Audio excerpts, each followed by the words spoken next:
হাইলাকান্দির মুসলমান খুবই মনোযোগ দিয়ে শুনিয়া যান।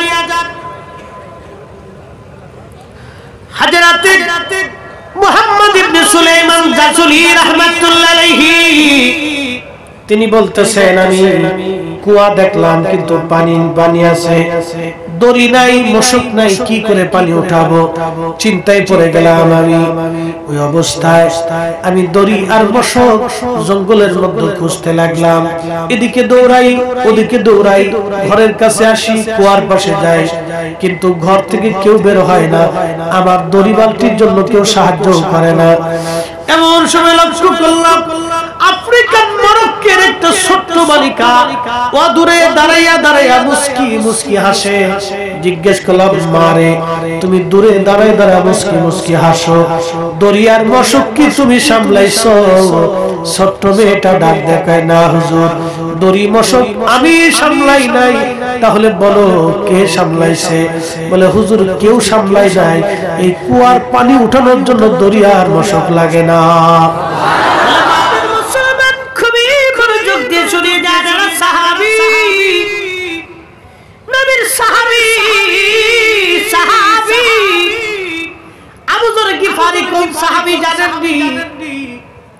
আবু যর গিফারি, গিফারি বংশের একজন সাহাবী ছিলেন। গিফারি কারা? এদের পরিচয় ছিল ইসলাম গ্রহণ করার আগে এরা মরুভূমিতে ডাকাতি করত, দিন দুপুরে মানুষ মেরে ফেলতো, অর্থের জন্য মানুষ খুন করত, পুরা বংশটাই ডাকাতি। তাদের কাজ পেশা ছিল ডাকাতি করা। আমাদের বাংলাদেশের সুনামগঞ্জ একটা জেলা আছে, এই জেলায় বন্যার সময় ত্রাণ দিতে গেছি। ওই সময় লোকেরা বলল, হুজুর একটা গ্রাম আছে, ওই এলাকার পুরা গ্রামের লোক চোর। কথা বুঝেন না? সারা গ্রামের মানুষ চুরি করে। বললাম, এত চোর?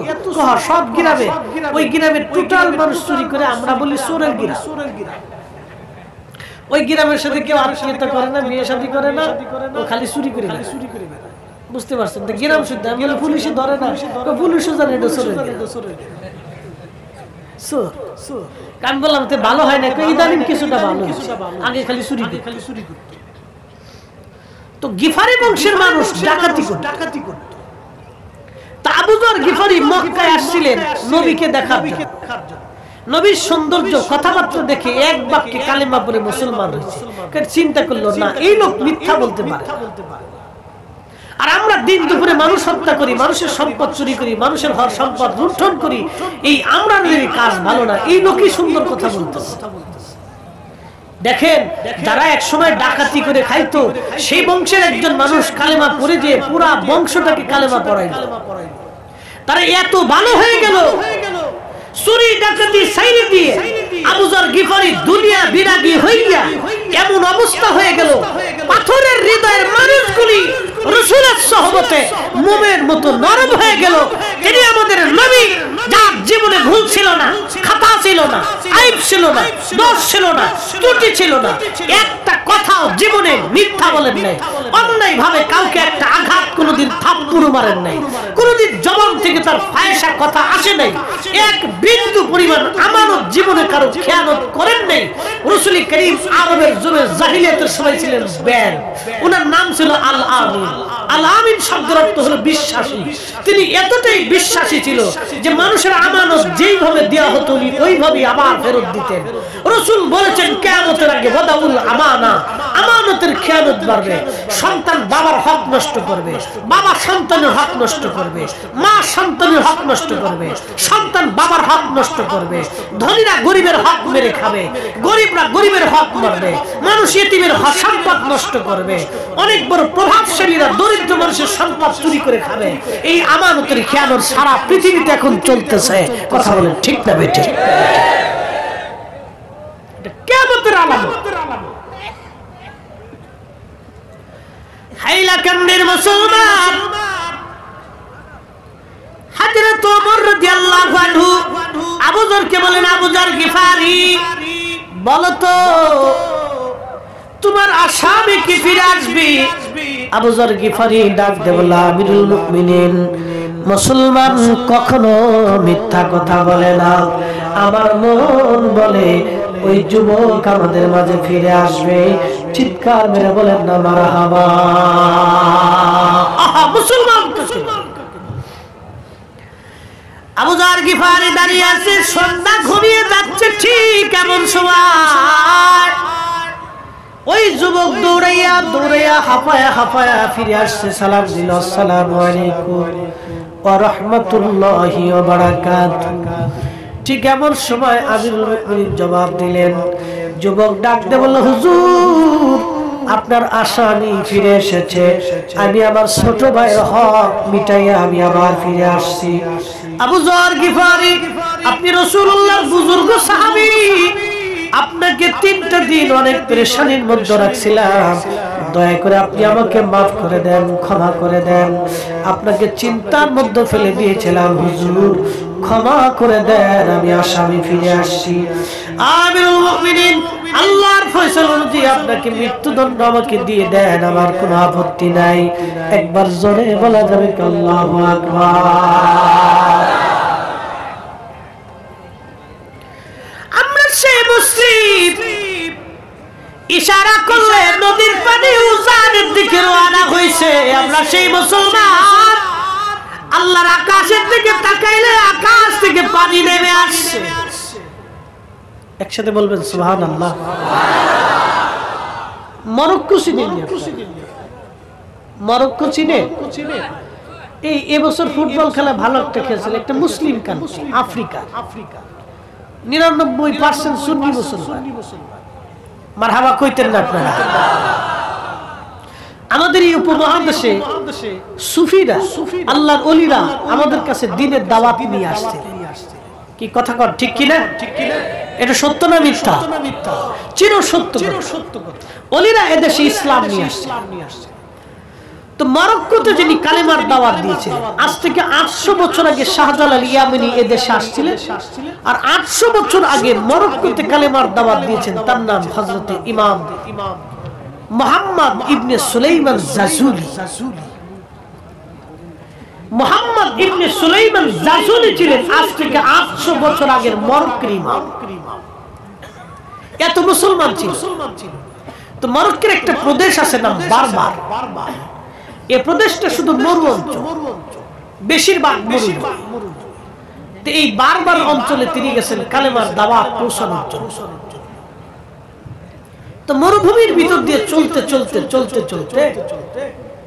জোহরের রক্ত হয়েছে, কিন্তু ওনার পানি শেষ হয়ে গেছে। মরু অঞ্চল, পানি না থাকলে কত বড় বিপদ আপনি বুঝেন। তিনি চিন্তায় পড়ে গেলেন যে আমাকে ওযু করতে হবে, নামাজ পড়তে হবে, তা আমি এখন কি করি, পানি কোথায়?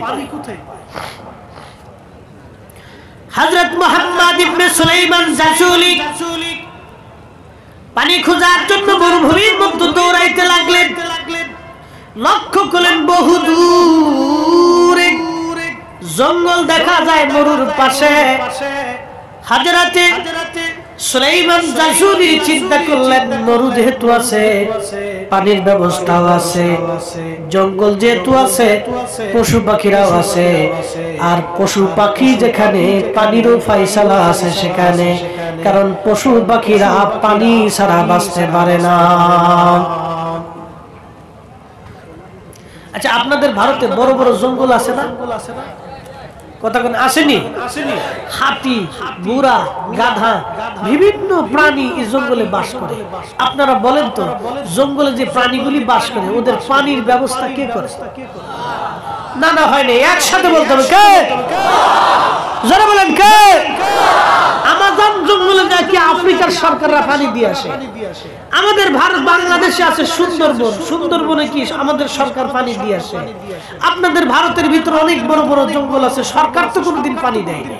তাহলে যিনি ওদের পানির ব্যবস্থা করলে এক বাক্যে বলেন তিনি কে? আমাদের যিনি রিজিকের ফয়সালা করেন এক বাক্যে বলেন তিনি কে? না না, জোরে বলতে হবে কে? তাহলে আমরা গোলামি করবো কার? সেজদা হবে কার? ইবাদত হবে কার? আইন মানবো কার? আমাদের জীবনে আল্লাহর আইন মানতেই হবে। কথা বল, ঠিক না বেঠিক? প্রিয় উপস্থিতি, মনোযোগ দেন। মুহাম্মদ ইবনে সুলাইমান জাজুলি ওই জঙ্গলের ভিতরে গেলেন।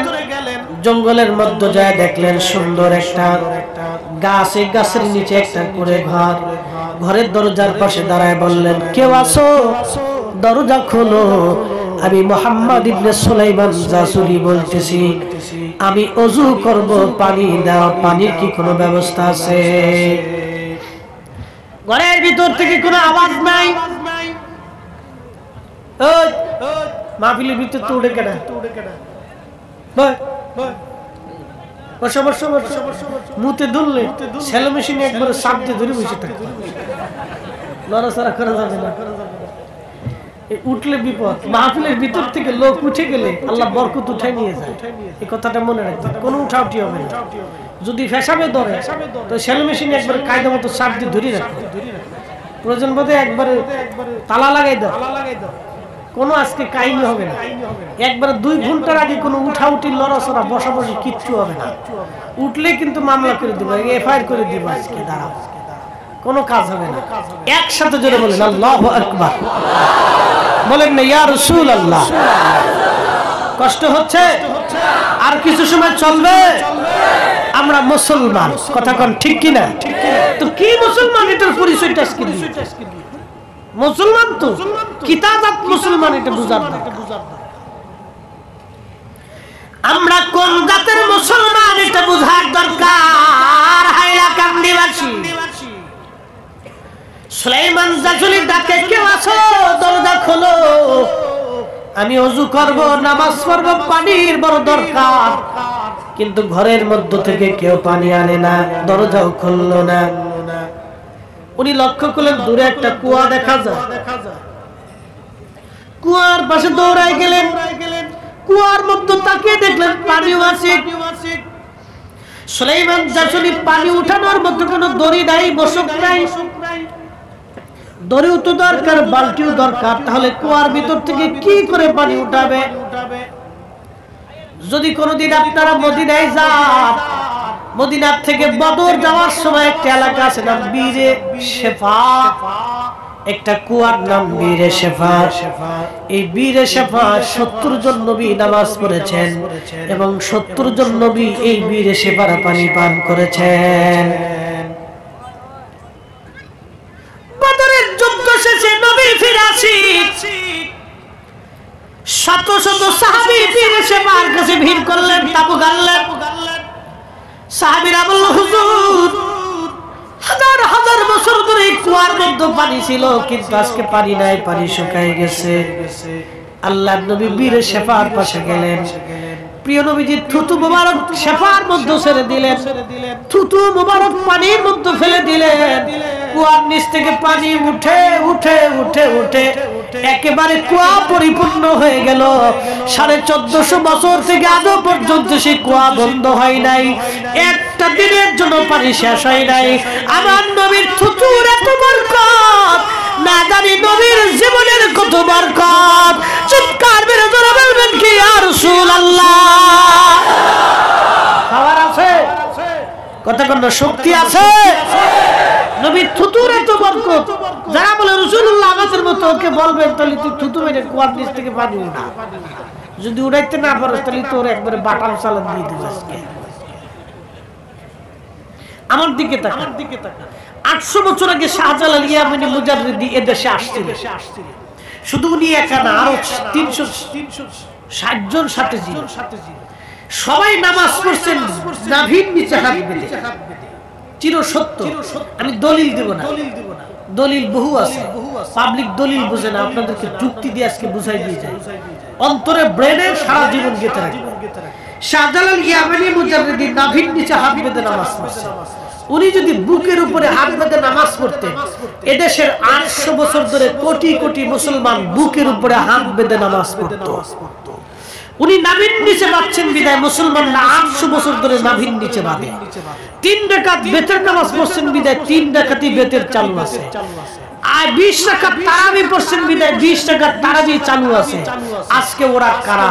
আমার জানাজায় ভেজাল বাঁধাইছে, আমার নামাজে ভেজাল বাঁধাইছে, আমার দুয়ায় ভেজাল বাঁধাইছে, আমার তারাবিতে ভেজাল বাঁধাইছে, রমজানে ভেজাল বাঁধাইছে, সালাতুল ঈদুল ফিতর ঈদুল আজহায় ভেজাল বাঁধাইছে, আমার তাহাজ্জুদে ভেজাল বাঁধাইছে, আমার ওই তারাবি কি বলে বেতন নামাজে ভেজাল বাঁধাইছে, আমার দুয়ায় ভেজাল বাঁধাইছে, আমার মসজিদে ভেজাল বাঁধাইছে, আমার মুসলিম পরিবারে ভেজাল বাঁধাইছে, আমার সমাজে ভেজাল বাঁধিয়েছে। ওরা কারা? অবশ্যই ওরা এদেশে ইসলামের দুশমন। কথা বলেন ঠিক না বেঠে? মিথ্যার বিরুদ্ধে কথা বলতেই হবে। শাহজালাল ইয়ামানি মুজাররিদ এদেশে ভেসে আছেন নাই,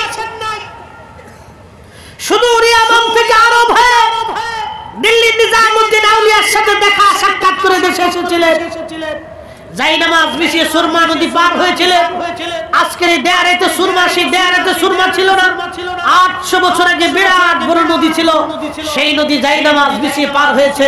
তোমরা যারা বিরাট বড় হকের ডিব্বা এনে আমার ভারতবর্ষে এই উপমহাদেশে ইসলামের ভিতরে মুসলমানদের ভিতরে ফেরকা দিয়ে দিয়েছ, তোমরা শুনে রাখো, জেনে রাখো, 800 বছর আগে শাহজালাল ইয়ামানি যাই নামাজ বিছিয়ে যে নদী পার হয়েছিলেন, তোমরা যদি হকের কথা বলে থাকো, নিজেকে হক প্রমাণ করে থাকো, তাহলে তোমরাও সুরমা নদীর পাশে আসবে, বুড়িগঙ্গা নদীর পাশে আসবে, ব্রহ্মপুত্র নদীর পাশে আসবে, তোমরা কোন নদী যমুনার পাশে আসবে, তোমরা গঙ্গার পাশে আসবে, পদ্মার পাশে আসবে, তোমাদের সব শায়েখ হুজুরদেরকে ডেকে আনবে, আমরা যাই নামাজ দিব, দোয়া কালাম পরে যাই নামাজ বিছিয়ে পদ্মা নদী পার হওয়া। যদি পার হইতে পারো, আমরা হাইলাকান্দির মুসলমান, ভারতের মুসলমান বিনা বাক্যে তোমাদেরকে বিশ্বাস করে নিব। আর যদি পার হইতে না পারো, পানির মধ্যে ডুবে পড়ো, তাহলে আমরা তোমাদেরকে কায়দা মতো পানির মধ্যে চুবাইয়ে ধরবো। এই কথা বলেন না কেন? জোরে বলেন। ফাজলিমির একটা সীমা আছে আমার দেশে, ফাজলিমি হাইলাকান্দির মুসলমান খুবই মনোযোগ দিয়ে শুনিয়া যান। হযরত মুহাম্মদ ইবনে সুলাইমান জাসুলি রাহমাতুল্লাহ আলাইহি তিনি বলতেছেন, আমি কুয়া দেখলাম কিন্তু পানি আছে, দড়ি নাই, মশক নাই, কি করে পানি উঠাবো? চিন্তায় পড়ে গেলাম আমি। ওই অবস্থায় আমি দড়ি আর মশক জঙ্গলের মধ্যে খুঁজতে লাগলাম। এদিকে দৌড়াই, ওদিকে দৌড়াই, ঘরের কাছে আসি, কুয়ার পাশে যাই, কিন্তু ঘর থেকে কেউ বের হয় না, আমার দড়ি বালতির জন্য কেউ সাহায্য করে না। এমন সময় লক্ষ্য করলাম আফ্রিকান মরক্কোর একটা ছোট্ট বালিকা দূরে দাঁড়াইয়া দাঁড়াইয়া মুস্কি মুস্কি হাসে। জিজ্ঞেস করলাম, মারে তুমি দূরে দাঁড়ায় দাঁড়ায় মুস্কি মুস্কি হাসো, দরিয়ার মশক কি তুমি সামলাইছো? ছোট্ট মেয়েটা ডাক দেখায়, না হুজুর, দড়ি মশক আমি সামলাই নাই। তাহলে বলো কে সামলাইছে? বলে, হুজুর কেউ সামলাই নাই, এই কুয়ার পানি উঠানোর জন্য দরিয়ার মশক লাগে না। বলে, মা বলো কি কুয়ার পানি উঠাবো? দড়িও নাই, মশক নাই, কি করে আমি কুয়ার পানি উঠাবো? ছোট্ট মেয়েটি ডাক দেখো, হুজুর আপনার নাম কি, পরিচয় কি? তখন আমি বললাম, আমার নাম মুহাম্মদ ইবনে সুলাইমান জাসুলি। বলল, হুজুর আপনার নাম আমরা শুনছি, আপনি মস্ত বড় মুহাদ্দিস, অনেক বড় আপনি আলিম, তবে হুজুর একটা প্রশ্ন করি, জবাব দিবেন। বলো মা, কি প্রশ্ন তুমি বলো। ছোট্ট মেয়েটি বলল, হুজুর মনে কিছু নেবেন না, দরিয়ার মশক ছাড়া কি কুয়ার নিচ থেকে পানি কি উঠানো যায় না? বলে, মা কুয়ার নিচ থেকে দড়ি বালতি ছাড়া কি করে পানি আমি উঠাবো বলো। ছোট্ট মেয়েটি বলল, হুজুর তাহলে আপনি দূরে দাঁড়ান, আমি পানি উঠাই। সুলাইমান জাসুলি বললেন, আমি আশ্চর্য। ছোট্ট মেয়েটা একটা পাথর ঠেলা দিয়ে কুয়ার পাশে পাথর ধাক্কা দিয়ে পাথরের উপর দাঁড়াইয়া কুয়ার মধ্যে মুখ লাগাইয়া কি যেন পরে, আর কুয়ার মধ্যে থুতু মারে, কি যেন পরে, আর কুয়ার মধ্যে থুতু মারতে লাগলো। ঠিক এমন সময় আমি দেখলাম কুয়ার নিচ থেকে পানি উঠে উঠে উঠে উঠে একেবারে কুয়া পরিপূর্ণ হইয়া ভরিয়া গেল। একবার জোরে বলা যাবে আল্লাহু আকবার। আমি বিভোর হয়ে রসুল নামের দুরুদ পড়ে যাই, ওই নামের মাঝে কি যেন এক শান্তি খুঁজে পাই। ওই নামই আমার গলার মালা, ওই নাম জপে মোর জুড়াই জ্বালা। আমার সব ভুল হবে না পেলে ওই, আমার সব ভুল হবে না পেলে ওই চরণ তলে ঠাই। ওই নামের মাঝে কি যেন এক শান্তি খুঁজে পাই। ওই নামের মাঝে কি যেন এক শান্তি খুঁজে পাই। আল্লাহর ওলি মুহাম্মদ ইবনে সুলাইমান গাজুলি ডাকতে বলে, দুনিয়ার মানুষ, কুয়ার ভিতর থেকে পানি উঠে উঠে কুয়া ভরে গেল।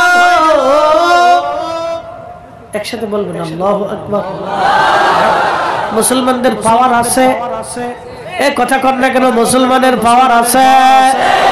ছোট্ট মেয়েটি কি যেন বলল, কুয়ার মধ্যে থুথু মারল, কুয়ার নিচ থেকে পানি উঠে উঠে কুয়া ভরে গেল। ওই মেয়েটা দৌড়ে ঘরের মধ্যে চলে গেল। উনি বললেন, আমি ওই পানি পান করলাম, ওযু করলাম, ওই পানি ওযু করার পরে আমি নামাজ পড়লাম, নামাজ শেষ করার পরে আমি কুয়ার পাশে দাঁড়াইয়া ওই কুড়ে ঘরের পাশে যা ডাক দিলাম, ও মা দরজা খোলো, মা কে গো দরজা খোলো। বলে, হুজুর আপনি চলে যান, দরজা খোলা যাবে না। বলে, না মা, আমি মুহাদ্দিস, আমি অনেক বড় আলিম, আমার হাজার হাজার ছাত্র, মা আজও পর্যন্ত পারলাম না। দরিয়ার মশকবিহীন কি দোয়া পড়লা তুমি, কুয়ার মধ্যে থুতু মারলা, কুয়ার পানি তোমার কথা শুনলো, কুয়া পানি দিয়ে ভরে গেল। মা তুমি দোয়াটা আমারে শিখাও। বলে, হুজুর আপনি চলে যান, এই দোয়া শিখানো আমার জন্য নিষেধ। বলে, না মা, ওই দোয়ার মালিকের সাহেবের দোহাই দিচ্ছি, তুমি দয়া করে দরজাটা খুলো, তোমার সঙ্গে কথা বলে আমি বিদায় হয়ে যাব। মুসলিম কাকে? মুসলিম কি জিনিস ছিল, কি জাত মুসলিম ছিল, কি জাতের মুসলিম? ছোট্ট মেয়েটি বলে, হুজুর আপনি চলে যান। বলে, না মা, ওই মালিকের সাহেবের দোহাই দিচ্ছি, দরজা খোলো। বলে, হুজুর আপনি এমন একজনের দোহাই দিলেন, দরজা না খুলে পারলাম না। দরজা খুলে বললেন, হুজুর ওই দোয়াটা অন্য কোন দোয়া না, এটা আমার নবীর দুরূদ শরীফ। একবার জোরে বলা যাবে আল্লাহু আকবার। নবীর দরুদ পড় দিলে দিলে, তোমরা নবীর দরুদ পড় দিলে দিলে, হৃদয় খুলে নবীর দরুদ পড় দিলে দিলে, গর্বেতে রাসূল দিওয়ানা টের পাইলেন না, মায়া মেনা খবর দিল জিবরাইল আমিনে, হাই হাই খবর দিল জিবরাইল আমিনে, রাইখো মনে নবীর দরুদ পড় দিলে দিলে, তোমরা নবীর দরুদ পড় দিলে দিলে, হৃদয় খুলে নবীর দরুদ পড় দিলে দিলে।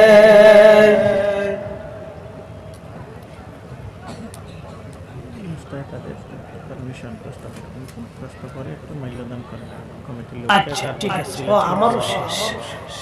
একসাথে জোরে বলি তো আল্লাহু আকবার। তাহলে বলেন, নবীর দুরূদের বরকত আছে না নাই? এটা বাস্তব থেকে বলতেছি। ইমাম মুহাম্মদ ইবনে সুলাইমান গাজুলি দালাইলুল খায়রাতের মুকাদ্দমার ভিতরে উনি ওনার জীবনীর আলোচনায় লিখে গেছেন, উনি ওনার নিজের কিতাব দালাইলুল খায়রাতের মুকাদ্দমার মধ্যে তিনি লেখছেন ওনার জীবনী। মুহাম্মদ ইবনে সুলাইমান জাযরি বললেন, মা ওই দুরূদ শরীফটা তুমি আমারে শিখাও। বলে, হুজুর বেয়াদবি নেবেন না, ওই দুরূদ শরীফ শিখাইতে আল্লাহর নবী আমাকে নিষেধ দিয়ে গেছেন, আমি দুরূদ অন্য কাউকে শিখাইতে পারবো না। বলে, মা রাসূলুল্লাহর সাথে তোমার কি স্বপ্নে সাক্ষাৎ হয়? বলে, প্রত্যেক রাত্রি নবীজির সাথে আমার কথা হয়। একসাথে বলবেন কি আল্লাহু আকবার? না না, আরো জোরে বলেন না ইয়া রাসূলুল্লাহ। বলেন, নবী আছে না নাই? মান রাআনি ফিল মানামি ফাকাদ রাআল হক।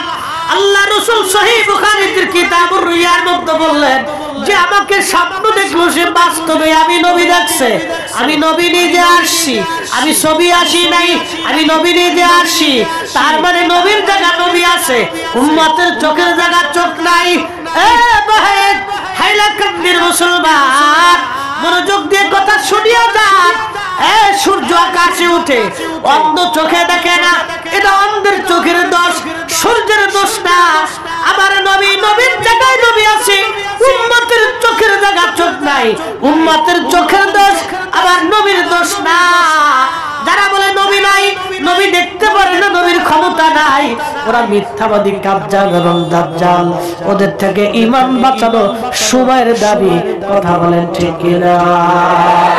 সাচ্ছে মুসলমান তারা, নামে মুসলমান, ইমানদারের ঈমান নিয়ে করছে যারা খেলা, ওরাই তো আসলে এজিদেরই চেলা। কথা বলেন ঠিক কিনা? দাড়ি টুপি পাগড়ি আছে দেখতে মাওলানা, ভিতরে নাই নবী প্রেম ইয়াজিদে ভরা।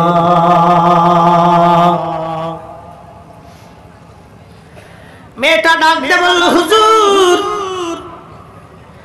নবীজি নিষেধ করে গেছে দুরূদ শিখানো যাবে না। বলল, মা রে, তাহলে আমি কি দুরূদের বরকত শূন্য হব? বলল, হুজুর না, আপনি খোঁজ করে দেখেন। সুলাইমান জাযরি বের হয়ে গেলেন, তাম দুনিয়া ঘুরে ঘুরে, মরক্কো থেকে ইরাক, ইরাক থেকে ইরাক, ইরাক থেকে ইয়ামান, ইয়ামান থেকে জর্দান, সিরিয়া, লেবানন, ফিলিস্তিন, Libya, Tunisia, Algeria, Nigeria, সমরকন্দ, Bukhara, Uzbekistan, Afghanistan, Pakistan. পৃথিবীর এমন কোন মুসলিম দেশ নাই যে দেশে না গিয়েছিলেন। কাতার, দুবাই, কুয়েত, বাহরাইন, সৌদি আরব, মক্কা, মদিনা, তাম পৃথিবী ঘুরে ঘুরে ঘুরে ঘুরে আমার নবীর 500 দুরূদ শরীফ তিনি জোগাড় করলেন। একবার জোরে বলা যাবে কি মারহাবা? আজকে ওরা কারা? ওরা বলে দুরূদ ইব্রাহিম ছাড়া আর কোনো দুরূদ নাই। ওরা দারুণ মিথ্যাবাদী, দুশমনের রাসূল। এই কথা বলেন না, জোরে বলেন। ওরা বেদাতের ফতোয়া দিয়ে এই জমিন থেকে দুরূদ বন্ধ করে দিতে চায়। জমিন কার? একসাথে বলেন কার? আসমান কার?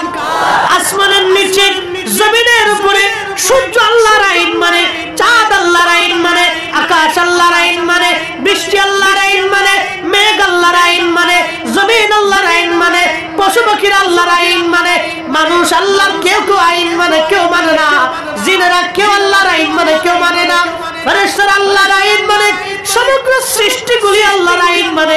আপনার চোখ আপনার আইনে চলে না, আল্লাহর আইনে চলে। আপনার জিহ্বা আপনার আইনে চলে না, আল্লাহর আইনে চলে। আপনার শরীরের রক্ত, ব্লাড সার্কুলেশন আপনার আইনে চলে না, আল্লাহর আইনে চলে। আপনার শ্বাস প্রশ্বাস আপনার আইনে চলে না, এটা আল্লাহর আইনে চলে। কি কথা কন না কেন? তাহলে আল্লাহর জমিনে আল্লাহর জিকির যেখানে, নবীর দুরূদ সেখানে চলবে। বেদাতের দোহাই দিয়ে যারা বন্ধ করতে চায়, আমরা সুন্নিরা জিন্দা থাকতে এই জমিন থেকে দুরূদ মিলাদ উঠবে না। কথা কন না কেন? ঠিক কিনা? হাত উঁচু করে বলেন ঠিক না বেঠি?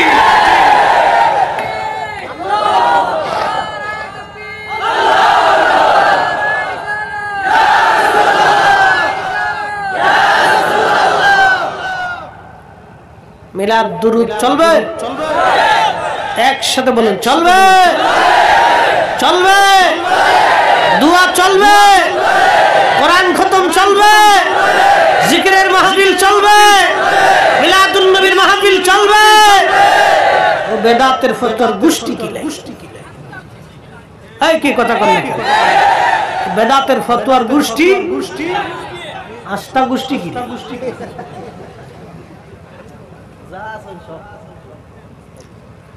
মনোযোগ দেন মনে কষ্ট কেউ নিবে দিতাছি পয়সা দিতে হ্যাঁ দিচ্ছি ওয়াজ আমার শেষ